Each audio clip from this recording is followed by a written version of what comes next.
Good evening, Bahamas. Coming up tonight in our news. A heated exchange disrupts proceedings in the House of Assembly. Meanwhile, taxi drivers occupy Rawson Square, resulting in one arrest. And the Prime Minister accuses the former administration of shaking down foreign investors.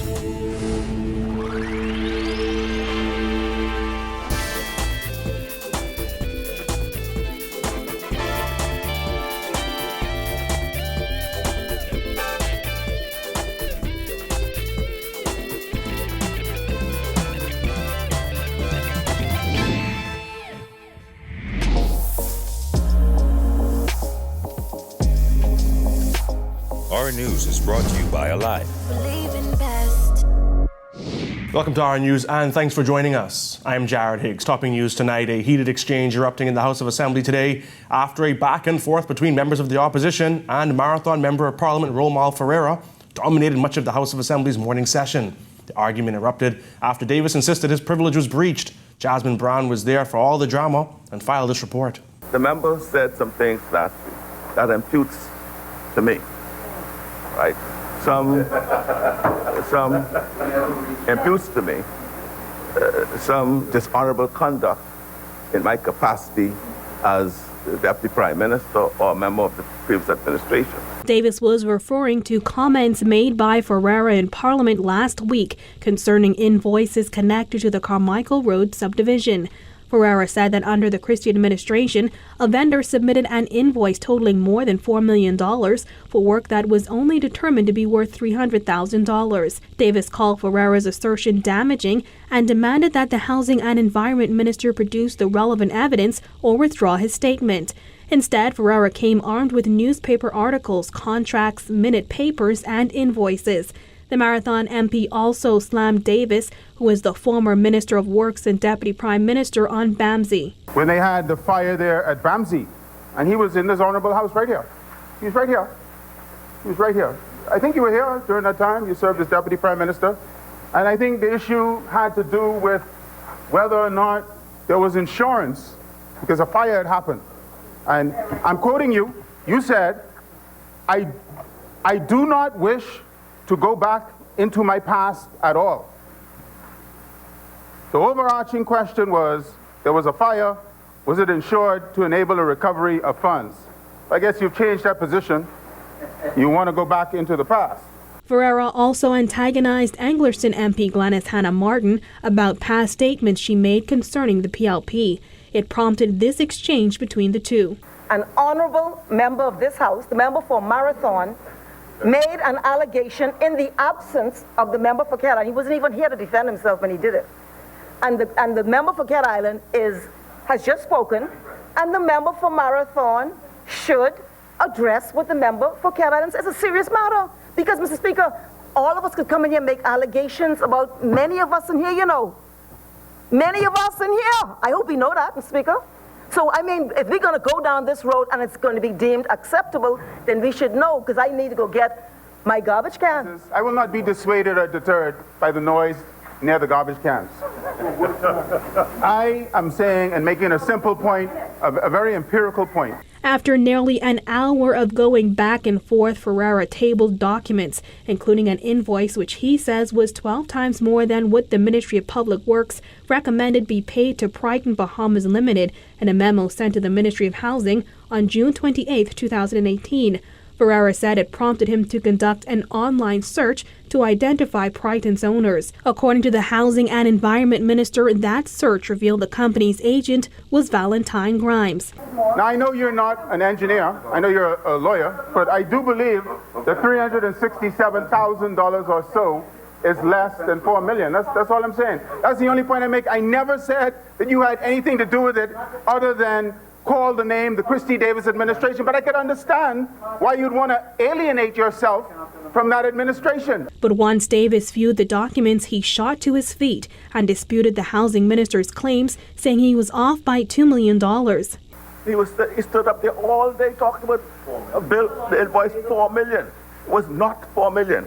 It was $2,192,019.84. That's what it was. And yes, it was discounted by the Ministry of Works.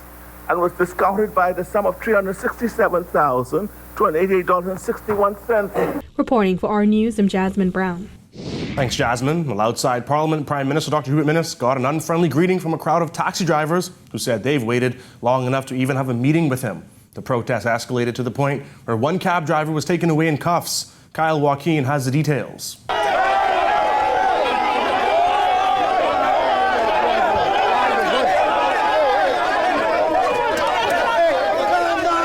This is the moment where things got unruly.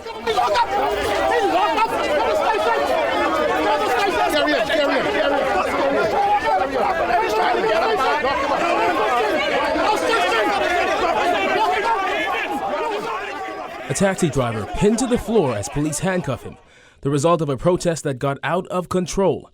Just moments earlier, members of the taxicab union stood in Rawson Square protesting and waiting for Parliament to be dismissed. And when it did,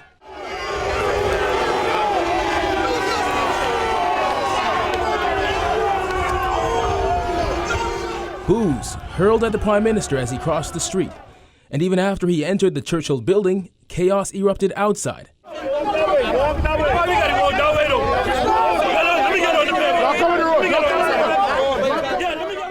According to Bahamas Taxicab Union President Wesley Ferguson, it was the only way they could get Minnis's attention, despite a phone conversation with him. He promised me faithfully on the telephone. He said, Mr. Ferguson, as early as Monday morning, I'm going to have somebody from my office. He gave me a name, I think it was Molly or something. He said, we're going to meet with you, we're going to reach out to you, and we're going to set up a meeting. It's going to be early next week. I said, all right, sir. I explained to him at the time, I said, the issues in the taxi industry is boiling over. That meeting, he said, never happened. Ferguson said the union has raised concerns over a number of issues, from tour drivers stealing their customers to the treatment of taxi drivers at Prince George Wharf. So we went to the cabinet office where the Prime Minister's car was parked, and about 60 or 70 taxi drivers, and we stood there all morning. The rain came down, the Prime Minister was yet again no show. The protesters shouted everything from "we want to be heard" to "this isn't what we voted for." We want a meeting with the Prime Minister so we could address these concerns. That's just one concern. We could give you many, many more concerns, but that is one of our concerns. But they weren't alone. This tourist here on vacation got involved as well. Stop selling out! Stop selling your people out! Don't let the crews turn you into... Quit worrying about it! The union president said they will continue to protest every day until their concerns are heard. For Our News, I'm Kyle Joaquin. Thanks, Kyle. Prime Minister Dr. Hubert Minnis accusing the former Christie administration of shaking down foreign investors. He made the comments at a town hall meeting last night. This comes as Transparency International revealed that in 2018, the Bahamas' Corruption Perception Index hit its highest mark since the index has been observed. A number of investors, since I come to office, a number of investors have told me that they couldn't get things done under the PLP. Minnis's comments came as he touted $3.7 billion in foreign investments approved by his administration since taking office in May 2017. The difference between us and them is that we will bring about many new developments and projects without all of the greed and the corruption of certain people trying to shake down our investors. It's political rhetoric again. Who did we shake down? Responding to Minnis's claims, opposition leader and former Deputy Prime Minister Philip Davis challenged Minnis to call names. If foreign investors are saying they're being shaken down, who is shaking them down? Identify them. Come forward instead of this broad brush sweeping allegation that the PLP was shaking down foreign investors. Identify a foreign investor who said they've been shaking down. Let that foreign investor identify who in the PLP was shaking them down instead of this broad brush thing. Minnis's comments come on the heels of a Transparency International report that places the Bahamas as the 29th least corrupt country in the world, dropping one spot from its previous position on the list.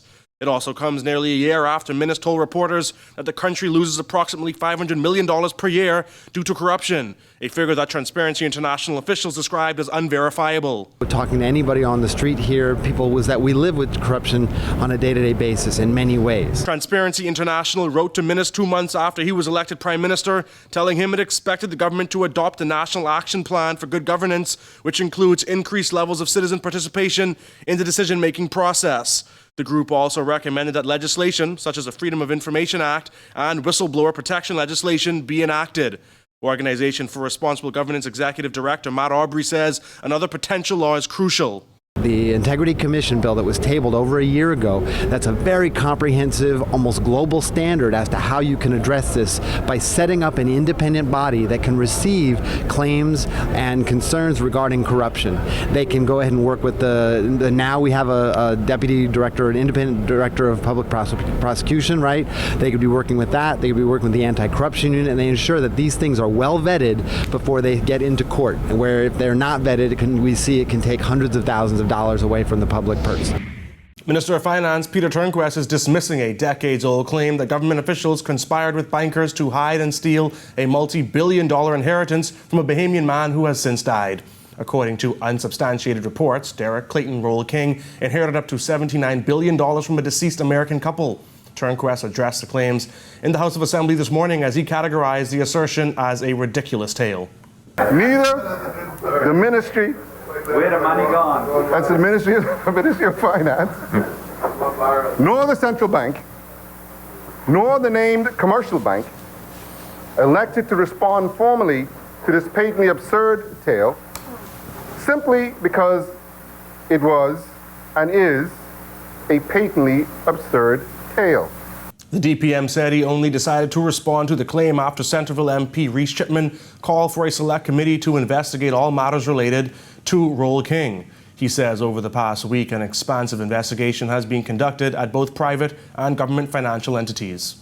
Neither the central bank nor any other public entity has, had, or does have knowledge or possession of any funds relating to this inheritance or alleged inheritance. Following Turnquest's statement on the matter, Chipman thanked the minister but renewed the call for a select committee, a move that Turnquest said was absurd. Turnquest insisted, based on the exhaustive investigation on the matter, the government now considers Derek Roll's case closed. Persons working in the downtown area are voicing their frustrations of working in the area which they described as filthy and in need of a major facelift. Georgie Bain reports. According to persons working in the downtown area, it's not hard to see that the area is in a deplorable state. From the stench of urine to the old buildings, they are calling on the government to make the revitalization of downtown a major priority. James Roll has been carving wood in the downtown area for over 40 years. He says the Bay Street tourists see today is nothing like the thriving tourist hotspot that existed back in the day. Every Friday, Saturday, Sunday, when I come here to work, the first thing I need is bleach to throw down here on the ground, because the people who party right here in the night in the bumps, they piss up on the ground. Meanwhile, Rebecca Small, who has been working in the straw market since she was a little girl, compared downtown to the living room of a home that should be kept clean for visitors. However, she told us that the filthy surroundings are an annoyance for those who work in the area and for visitors. Our bathrooms is deplorable, and it's so annoying because you go to the authorities, you mention it to them over and over continuously, and to no avail. During his national address on Monday, Prime Minister Dr. Hubert Minnis outlined his plans to revitalize the downtown area. According to Minnis, the long-term revitalization of downtown Nassau will require residential properties for Bahamians. This, he says, is necessary for the growth of other businesses. Leona Dame says some of the buildings are in need of a major facelift. It doesn't look nice. Bay Street need a great improvement, especially from East Street go up. When you go through some of those corners, when you reach certain distance, all kind of trash and things in between the stores and things. They should make the owners or whoever owns those places to do something about it or to keep it clean. The Prime Minister said he has directed the Ministry of Tourism and Aviation, the Ministry of Works, and other agencies to present a plan as soon as possible to beautify and clean up Bay Street. But these workers say the first step must be ensuring that those employed to keep the area clean are doing just that. Once it's in the downtown area, I think we should have monitoring on the cleanliness on a regular basis. The people that the government got to clean up, they need, supervisors need to get behind these people and check Bay Street. At least if you clean the Bay Street in the evening, do all the heavy cleaning in the afternoon. When you come down next morning, you have a minor cleaning to do. But to me, No one doing the way they getting paid for nothing. Reporting for Our News, I'm Georgia Bain. Still to come on Our News, why the PLP leader says government should walk away from the OBAN deal. Plus, how Lowe's is assisting cancer patients. That's coming up when Our News returns.